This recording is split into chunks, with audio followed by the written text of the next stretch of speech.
Hi hello. તો આજે હું બનાવું છું Gujarati special and my favourite and yes someone very handsome in my life. It is his favorite too. So that is my દાદા. આ એમની ફેવરેટ રેસીપી હતી ખાવા માટે. That is dabka kadhi, the Gujarati dabka kadhi. અમે લોકો આ ડબકાને ફ્રાય નથી કરતા, ઠીક છે. અમે એને ડાયરેક્ટ કઢીમાં પાડીએ અને એની એક સાઇન છે કે જ્યારે એ ઉપર ફ્લોટ થવા માંડે બધા ડબકા, દેટ મીન્સ કે ચડી ગયા છે પ્રોપરલી ડબકા, હવે કાચા નથી ને કઢી થઈ ગઈ છે. ઓકે, સો ચલો હવે તમે ઇન્ગ્રેડિયન્ટ્સ જોઈ લો. તો સૌથી પહેલાં તો શું જોશે આપણને? ખાટી છાશ. તમારી કઢીની જે બી ક્વોન્ટિટી છે એ પ્રમાણે તમારે અડધી છાશ લેવાની ને અડધું પાણી, ઠીક છે. તો હવે હું અહીંયા મિલાવી લઉં છું મારી કઢીની જેટલી પણ મને ક્વોન્ટિટી જોઈએ છે એ પ્રમાણે. અને આમાં હું મિલાવું છું અડધું પાણી.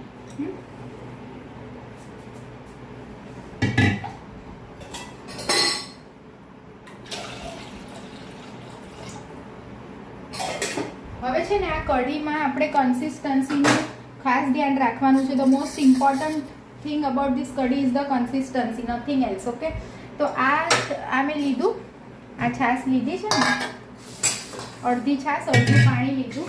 પછી આમાં આપણે આગળના ઇન્ગ્રેડિયન્ટ્સ હું તમને બતાવું છું.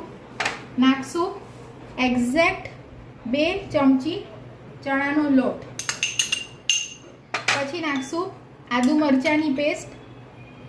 તમે જેવું ચણાનો લોટ 2 ચમચી એડ કરો ને પછી તમે તરત જ આને ઝેરી લેવાની, નહીંતર ગાંઠા પડી જાય.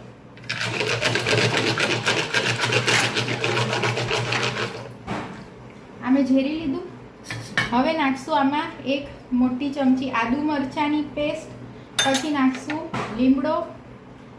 ઓકે, પછી નાખશું આ છે સૂકી મેથી, ફેનુગ્રીક્સનો પાવડર, ઠીક છે, 1 ચમચી. પછી આપણે આમાં નાખશું ચપટી હળદર અને લાલ મરચું પાવડર બી બહુ નહીં નાખવાનું, નહીંતર એકદમ લાલ લાલ થઈ જાય. પછી નાખું છું હિંગ. ડાયરેક્ટ આમાં હું કઢીમાં નાખું છું. હા, પછી જોશે મીઠું.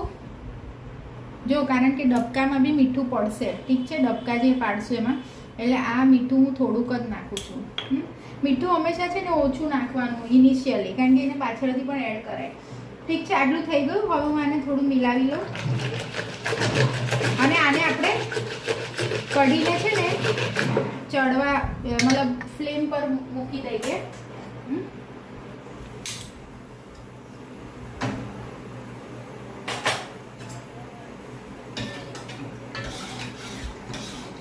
ઓકે, હવે આ થઈ ગયું ને, આ ઉપર મીનવાઇલ આપણે શું કરશું? હવે ડબકાની તૈયારી કરશું. જો આ મેં લીધો છે એક મોટો વાટકો ચણાનો લોટ. આ રેગ્યુલર બેસન કા આટા જે તમે કહો એ. પછી એમાં નાખશું આપણે અરાઉન્ડ 1-2 ચમચી અજમો. અગેન આપણે નાખશું, હા જો ડબકામાં છે ને તમે મરચું 1 ચમચી નાખજો, ધાણા જીરું 1 ચમચી, પછી હળદર ચપટી, બધું પીળું પીળું થઈ જાય અંદર, ઠીક છે. ધાણા જીરું થોડું વધારે. પછી એકદમ સ્વાદ મુજબ મીઠું, કારણ કે આપણે કઢીમાં નાખ્યું. પછી આમાં નાખશું, જો તો છે ને આપણે લેવાનું છે આમાં છે ને સોડા ઉપર હું ગરમ તેલ ઉમેરીશ. એટલે છે ને આવી રીતે 1-2 ચમચી જ તેલ લેજો ડબકા પાડવા માટે. જે તેલ એડ કરવાનું, નહીં તો પછી છે ને ડબકા ફાટી જશે. એટલે હું આ ગરમ કરી દઉં, ઠીક છે. અને અહીંયા જો આ ચપટી સોડા આમાં હું ઉમેરું છું. જો ચપટી સોડા જ છે, હા, ચપટી, બસ, એનાથી વધારે નહીં, ઠીક છે. હવે તેલ ગરમ થઈ જાય ને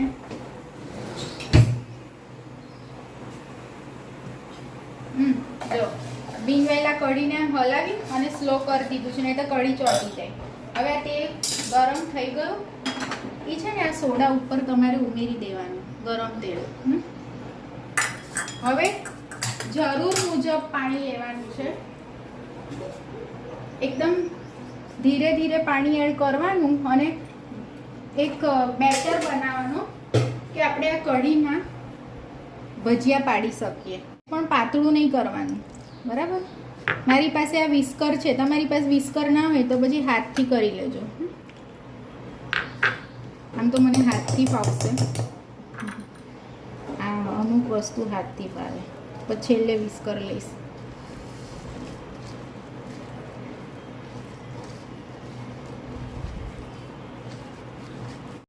જો ઇનિશિયલ સ્ટેજ પર છે ને આની કન્સિસ્ટન્સી જોઈ આવી રાખવાની કે આપણે ડબકા પાડી શકીએ.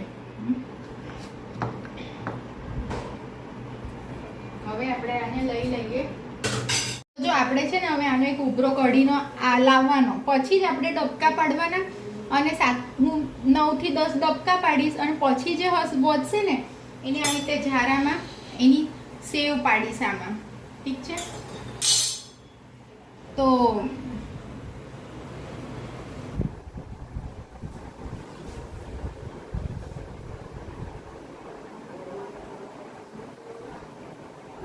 હવે ઉભરો આવી ગયો છે તો આપણે છે ને ફ્લેમ લો કરી દેવાની, પછી પાડવાના આવી રીતે અંદર Dabka.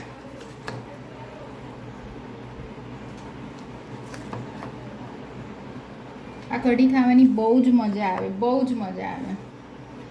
As such kadhi chawal is my favourite. Dal rice, kadhi chawal. ચલો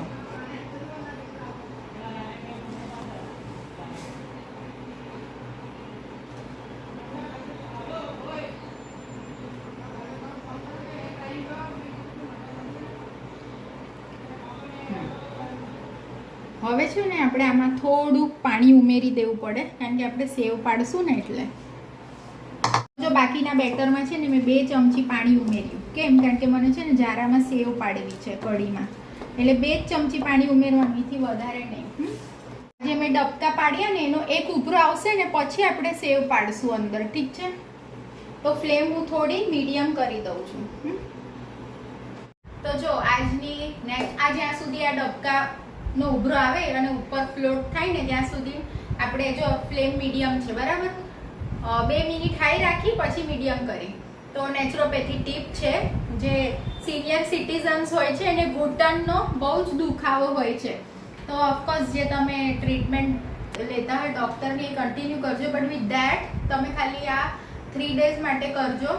1 ચમચી સરસોનું તેલ લેજો, એમાં 3 લસણની કળી છૂંદીને નાખજો, પછી 1 કપૂરની ગોટી નાખજો છૂંદીને, અને 1 ચપટી હળદર ઉમેરજો. પછી આને 9 શેકા જેવું ગરમ કરી દેવાનું આ મિક્સચરને ફ્લેમ પર.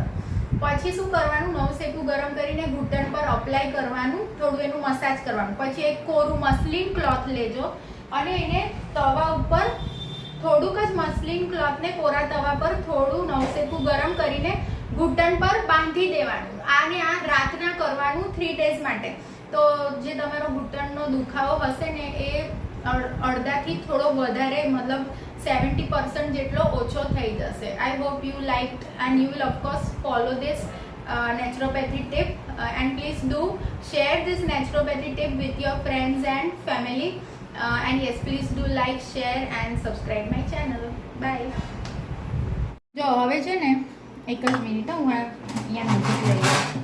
હવે જો આ ડબકા ઉપર ફ્લોટ થાય છે ને, આવી ગયા. હવે છે ને આપણે આવી રીતે આમાં ઝારામાં આમ ઘસશું. જો સેવ પડે છે ને નીચે, સેવ પડી નીચે, આવી રીતે સેવ પાડેલી કઢી બી આમ કરવાની, ડબકા કઢી બેવ મિક્સ બતાડી. મેં એક જ કઢીમાં બેવ બતાડી દીધું છે. જેને સેવ પાડવી હોય સેવ પાડજો, અને જેને ડબકા કરવો એ ડબકા કરો. જો આ મેં બધી સેવ પાડી દીધી. ઠીક છે? હવે આની ફ્લેમ હાઈ કરું છું 2 મિનિટ માટે, પછી પાછી મીડિયમ કરીશ. અને બધી સેવ ફ્લોટ ઉપર થશે ને એટલે almost the kadhi is done. પછી આપણે ખાલી એને 2-3 મિનિટ જ ફ્લેમ પર રાખશું, મીડિયમ ફ્લેમ પર, અને કઢી થઈ ગઈ. તો આ મેં કઢીની ફ્લેમ કેમ બંધ કરી દીધી? અત્યારે બધા ડબકા ફ્લોટ થઈને ઉપર આવી ગયા છે, એટલે ધેટ મીન્સ કે ડબકા ચડી ગયા છે અને સેવ પણ ચડી ગઈ છે. ઓકે, તો આપણે વઘાર કરશું. 2 ચમચી તેલ, પછી એમાં નાખી છે મેં રઈ, અને હવે નાખીશ જીરું, કારણ કે હિંગ મેં આમાં નાખી દીધી છે કઢીમાં. જો હવે એડ કર્યું જીરું. હવે આ પોપ થશે. આમાં હું થોડુંક જ મરચું એડ કરું, થોડુંક, બહુ નહીં, ઠીક છે. અને આમાં કરીએ વઘાર. હવે આમાં કરશું થોડું કોથમીરનું ગાર્નિશ. જો ડબકા ચડી ગયા છે ને, આમ ચેક કરવાનું. એક આ ડબકું મેં તોડીને જોયું, જો ચડી ગયું છે ને ડબકું. ચલો હવે આપણે આને સર્વિંગ બાઉલમાં લઈ લઈએ.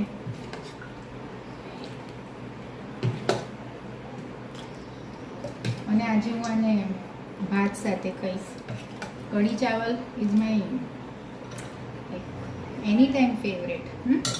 તો please do try this recipe at your home and like, share and subscribe my channel.